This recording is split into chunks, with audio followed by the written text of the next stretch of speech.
Hello everyone and welcome back to my channel Parenting Ups and Downs. As we all know that parenting is not a bed of roses. जैसे कहते हैं कि कोई फूलों की says नहीं है, बहुत सारी अप्स एंड डाउन्स आते रहते हैं और हमें एज़ पेरेंट्स उनसे डील करना होता है। आजकल जैसे आप सबको पता है कि बहुत ही हम सब लोग एक टफ़ टाइम से गुज़र रहे हैं बिकॉज़ ऑफ द पेंडेमिक। तो इसमें ज़्यादातर टाइम पे बच्चे घर पे होते हैं, स्कूल्स कभी खुल रहे हैं कभी बंद हो रहे हैं, such uncertainty is in the air. तो इसके लिए सबसे ज़्यादा ज़रूरी क्या है कि हम किस तरह से बच्चों को घर में इंगेज कर सकें।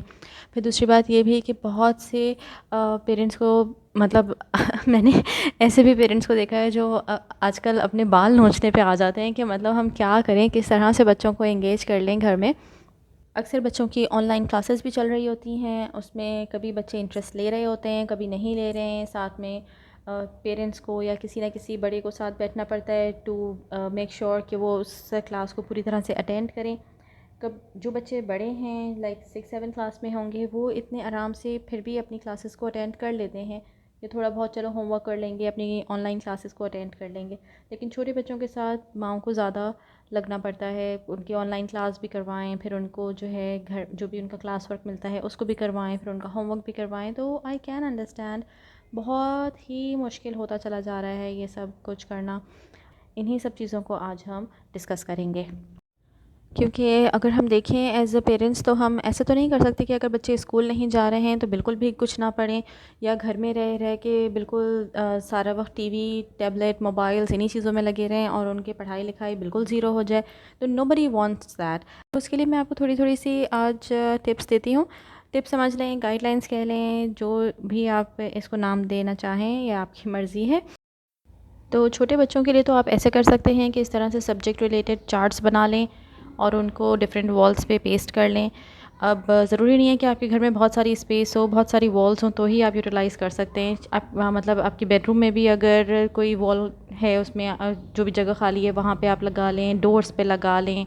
इस तरह से आप कबर्ड्स पे लगा लें डिफरेंट चार्ट्स बना के। और इट्स ऑल्सो नॉट नेसेसरी कि आप रेडीमेड चार्ट्स बाय करके फिर वो लगाएं, आप अपने चार्ट्स भी ख़ुद से बना सकते हैं। इसी तरह से ये आप वॉल देख रहे हैं, इस पे जो कलर्स बनाए हुए हैं ये मैंने ख़ुद ही बनाए हैं। इसी तरह से आप कहीं भी छोटा सा कलर्स का कॉर्नर बना सकते हैं जिसमें आप कलर्स मेंशन कर लें। ये सब चीज़ें बच्चों को बहुत अट्रैक्ट करती हैं, फिर इससे बच्चे इंटरेस्ट लेते हैं, उसको रीड भी करेंगे, उसको पढ़ेंगे जाके।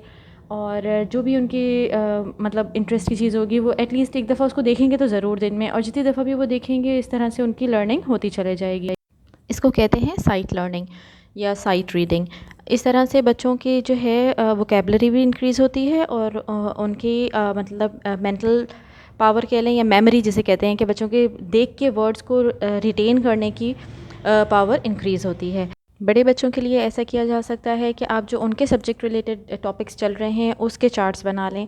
ज़रूरी नहीं है कि आप बहुत बड़े बड़े चार्ट बनाएं, छोटे से कंप्यूटर पेपर्स पे या कभी कलर्ड कंप्यूटर पेपर्स पे या जो नॉर्मल आपके वाइट चार्ट पेपर्स होते हैं उस पे चार्ट बना लें। बच्चों से कहें कि वो ख़ुद अपने चार्ट्स बनाएं क्योंकि वो तो बड़े हैं माशाल्लाह, कर सकते हैं।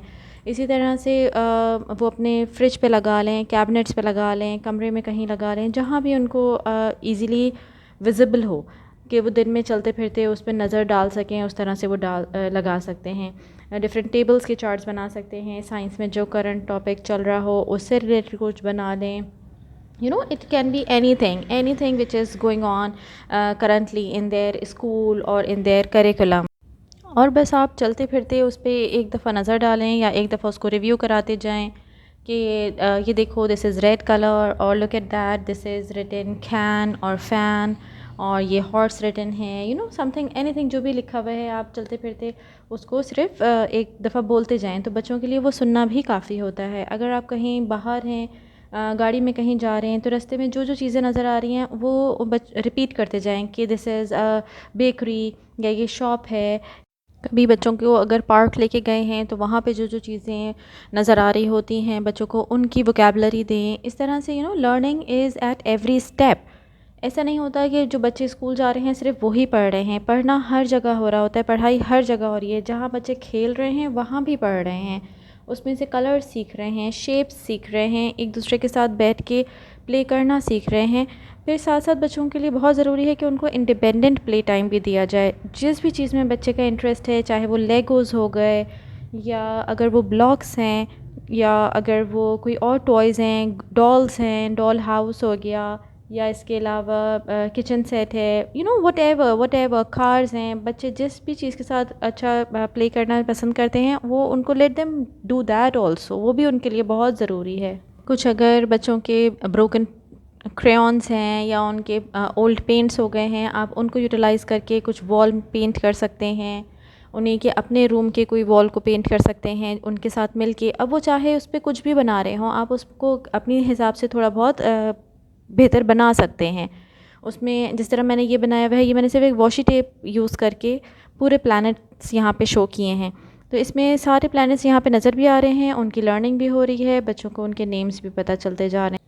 अब यहाँ पे जो एक की पॉइंट याद रखने वाला है वो ये कि जो भी चीज़ आप पुट अप कर रहे हैं, जैसे अगर आपने प्लैनेट्स के चार्ट्स बनाए हैं या आपने कोई भी चीज़ जो वॉल पे लगाई है, उसके नेम्स ज़रूर लेबल करें। अगर प्लैनेट्स हैं तो उनके नेम्स लिख के लगाएं। इसके अलावा अगर आपने जैसे वॉल की पेंटिंग की है तो उसमें फ्लावर्स हैं, बर्ड्स हैं, बटरफ्लाइज़ हैं, उन सब को लिख लिख के लगाएं। इससे क्या होगा, बच्चों को उनकी रिकग्निशन होगी वर्ड्स की और उनको स्पेलिंग्स भी लर्न होती जाएंगी। इसके अलावा उनकी साइट रीडिंग बहुत स्ट्रांग होगी। वो जब भी देखेंगे कहीं कि ये वर्ड लिखा हुआ है, वो फ़ौरन रिकग्नाइज़ करेंगे कि ये बटरफ्लाई लिखा है या ये बर्ड लिखा है या व्हाटएवर। अक्सर पेरेंट्स को ये भी मसला आता है कि बच्चे जो हैं वो रिटन वर्क करना नहीं चाहते हैं, या वो बैठ के बहुत ज़्यादा स्कूल का काम नहीं कर रहे हैं, या स्कूल के अलावा भी अगर घर में कोई रिटन वर्क दिया जाए तो वो नहीं करना चाहते हैं उसको। तो इसके लिए जैसे आप यहाँ पे देख रहे हैं कि कभी अगर बच्चों का दिल करे तो उनके साथ उनके फेवरेट टॉयज़ रख दें और उनको इस तरह से प्रिटेंड करें कि देखो वो भी वर्क कर रहा है तो चलें हम भी वर्क कर लेते हैं इस तरह से। या कभी उनका लिखने का दिल नहीं चाह रहा है तो उनको कलरिंग के लिए दे दें। मैं ये समझती हूँ कि बच्चों के लिए खेल कूद के साथ साथ और पढ़ाई के साथ साथ मिट्टी में खेलना भी बहुत ज़रूरी है। ये साइंस की रिसर्च ये कहती है कि मिट्टी में खेलने से बच्चों की मेंटल और फिज़िकल ग्रोथ में तेज़ी से इजाफ़ा होता है। तो I will definitely recommend all of you कि एक छोटा सा कोई सैंड एरिया बना लें अपने घर में। जैसे आपने यहाँ पे देखा कि मैंने एक पुराना सा प्लास्टिक का टब लेके उसके अंदर मिट्टी भर दी है। कुछ सैंड टॉयज़ रख दें बच्चों के साथ ताकि जो है वो उसके साथ खेलते भी रहें। बेशक थोड़ा सा मैसी होता है तो डेफ़िनेटली आप या तो नीचे ऐसी कोई शीट बिछा लें या कुछ इस तरह का जिसमें जो है वो आप इजीली उसको क्लीन कर सकें आफ्टरवर्ड्स। फिर उसके बाद उनका एक बार टाइम हो जाएगा and they are good to go. इसी तरह से बाकी जो और गेम्स प्ले करते हैं साथ साथ बच्चों का रोल प्ले भी बहुत इम्पोर्टेंस रखता है उनकी लर्निंग एंड डेवलपमेंट में। अगर कभी बच्चे टीचर बन रहे हैं, कभी डॉक्टर बन रहे हैं, कभी किंग एंड क्वीन का रोल प्ले कर रहे हैं, इस तरह से डिफरेंट जो भी वो रोल प्ले कर रहे हैं, आप उनको उस स्पेसिफिक रोल की एग्जैक्ट वोकैबलरी दें इर्रिस्पेक्टिव ऑफ देयर एज। ये ना सोचें कि ये बच्चा 2 साल का है तो ये डिफ़िकल्ट वर्ड्स नहीं बोल सकता, या ये बच्चा 6 साल का है तो इसके लिए ये कोई बहुत ही आसान चीज़ हो रही है। नहीं, ऐसा नहीं होता है।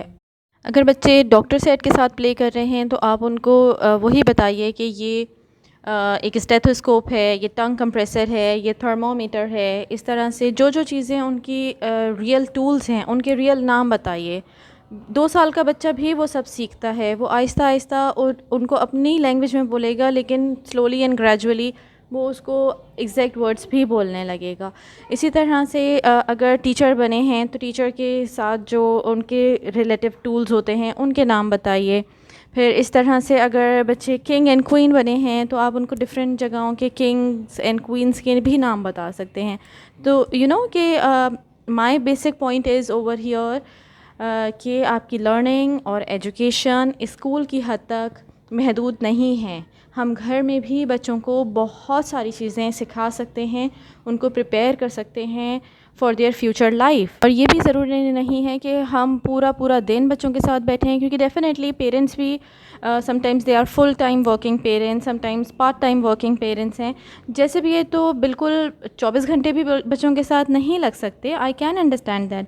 लेकिन अगर आप उनको दिन में 1 घंटा 2 घंटा भी दे रहे हैं which is full of communication, a two-way communication, that will help a lot. And I will share one of my experience with you, and believe you me, मैंने ऐसे भी बच्चों को देखा है कि जब वो स्कूल में एडमिशन के लिए आते हैं, 3 साल के हैं, 2.5 साल के हैं, उनको सिंपल बेसिक कलर्स के नेम्स भी नहीं आ रहे होते हैं, रेड और येलो को भी रिकग्नाइज़ नहीं कर सकते हैं। तो आई थिंक थोड़ा बहुत ही सही, लेकिन घर में बच्चों को कुछ ना कुछ तो सिखाना चाहिए। समटाइम्स बच्चे फ्रूट्स एंड वेजिटेबल्स तक के नेम्स नहीं जानते हैं, उनको एप्पल और मैंगो तक का नाम नहीं पता होता है। तो I think this is too much कि हम सब कुछ बिल्कुल स्कूल पे डिपेंड नहीं कर सकते। बच्चे जब घर में होते हैं, चाहे पेंडेमिक हो या ना हो, कम से कम हम थोड़ा बहुत तो उनको थ्रू कम्युनिकेशन सिखा ही सकते हैं।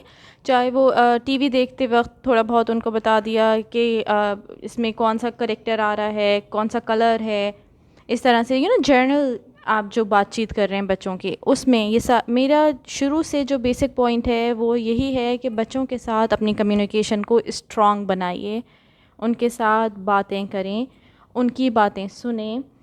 This will help you in developing a good connection and a good bonding with your kid.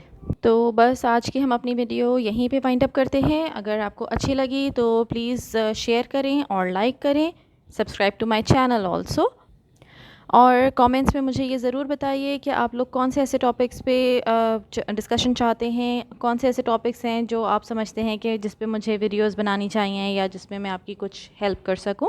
Do let me know please, we will definitely consider them in our next video. Thank you so much, have a nice day.